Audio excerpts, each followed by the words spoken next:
A Bíblia apresenta vários recursos diferentes para nos ajudar em nossos esforços para vencer o pecado. Nesta vida, nunca seremos perfeitamente vitoriosos sobre o pecado, como diz em 1 João capítulo 1 e versículo 8, mas esse ainda deve ser o nosso objetivo. Com a ajuda de Deus, e ao seguir os princípios da sua palavra, podemos progressivamente vencer o pecado e nos tornar mais e mais como Cristo. O primeiro recurso que a Bíblia menciona em nosso esforço para vencer o pecado é o Espírito Santo. Deus nos deu o Espírito Santo para que possamos ser vitoriosos na vida cristã. Deus contrasta os feitos da carne com o fruto do Espírito em Gálatas capítulo 5 e versículos 16 a 25. Nessa passagem, somos chamados a andar no Espírito.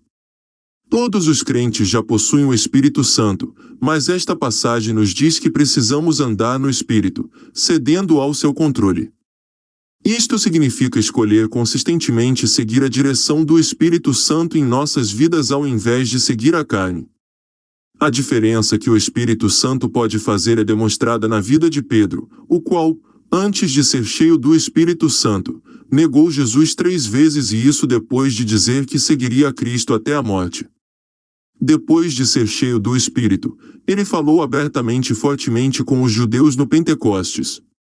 Andamos no Espírito quando tentamos não apagar a sua direção, como mencionado em 1 Tessalonicenses capítulo 5 e versículo 19, e ao invés disso buscamos estar cheios do Espírito.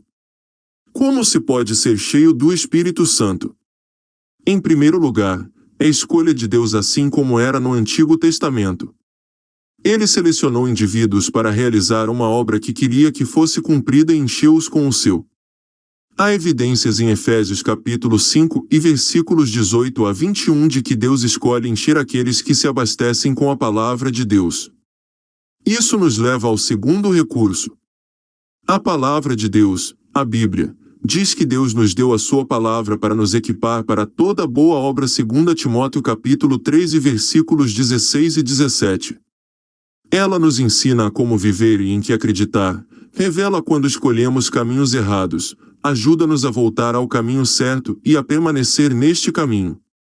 Hebreus capítulo 4 e versículos 12 nos diz que a palavra de Deus é viva e eficaz, capaz de penetrar em nossos corações para erradicar e superar os pecados mais profundos do coração e da atitude. O salmista fala sobre o poder transformador da palavra de Deus em Salmo 119. Josué disse que a chave do sucesso para vencer seus inimigos era não se esquecer deste recurso, mas meditar nela dia e noite e obedecê-la. Isto ele fez, mesmo quando o que Deus ordenou não fazia sentido, como uma estratégia militar, e esta foi a chave para a sua vitória em suas batalhas pela terra prometida. A Bíblia é um recurso que muitas vezes não levamos a sério. Damos prova disso ao levarmos nossas Bíblias para a igreja ou ao lermos um devocional diário ou um capítulo por dia, mas falhamos em memorizá-la, meditar nela ou em aplicá-la em nossas vidas, falhamos em confessar os pecados que ela revela ou em louvar a Deus pelos seus dons. Quando se trata da Bíblia, muitas vezes somos ou anoréxicos ou bulímicos. Ou ingerimos apenas o suficiente da palavra de Deus para manter-nos vivos espiritualmente, mas nunca ingerindo o suficiente para sermos cristãos saudáveis e prósperos, ou nos alimentamos frequentemente sem nunca suficientemente meditarmos nela para conseguir nutrição espiritual. É importante, se você ainda não tiver o hábito de diariamente estudar e memorizar a palavra de Deus, que você comece a fazê-lo. Alguns acham que é útil começar um diário. Crie o hábito de não deixar a palavra até que tenha escrito algo que aprendeu. Alguns registram orações para Deus, pedindo-lhe que os ajude a mudar nas áreas sobre as quais ele falou aos seus corações. A Bíblia é a ferramenta que o Espírito usa em nossas vidas, uma parte essencial e importante da armadura que Deus nos dá para lutarmos em nossas batalhas espirituais. Um terceiro recurso fundamental na nossa batalha contra o pecado é a oração. Novamente, é um recurso que os cristãos frequentemente dão valor da boca para fora, mas que raramente usam. Temos reuniões de oração, momentos de oração. Mas não usamos a oração da mesma forma que a igreja primitiva. Paulo repetidamente menciona como ele orava por aqueles a quem ministrava.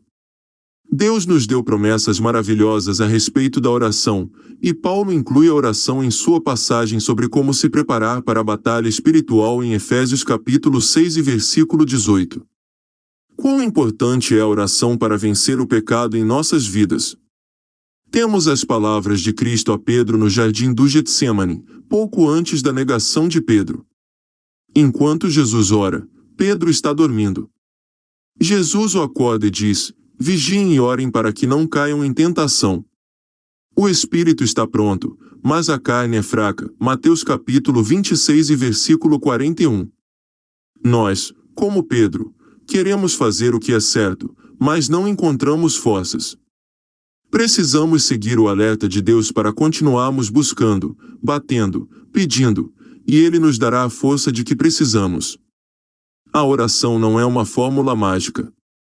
A oração é simplesmente reconhecer nossas próprias limitações e o poder inesgotável de Deus e voltar-nos a Ele para encontrar a força de fazer o que Ele quer que façamos, não o que queremos.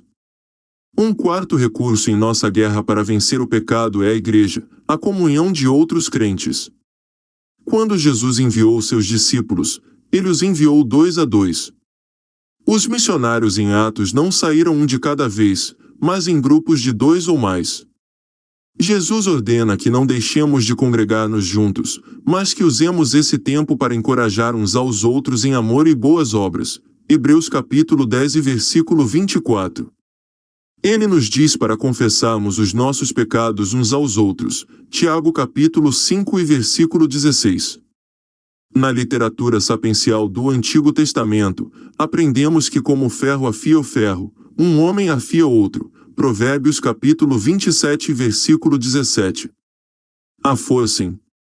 Muitos cristãos acham que ter um parceiro para prestação de contas pode ser um benefício enorme em superar pecados teimosos.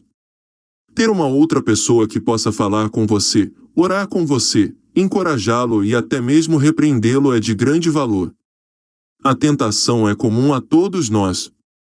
Ter um parceiro ou um grupo de prestação de contas pode nos dar a dose final de encorajamento e motivação de que precisamos para superar até mesmo os mais teimosos dos pecados. Às vezes a vitória sobre o pecado vem rapidamente. Outras vezes, a vitória vem mais devagar. Deus prometeu que ao fazermos uso de seus recursos, Ele vai progressivamente trazer mudanças em nossas vidas.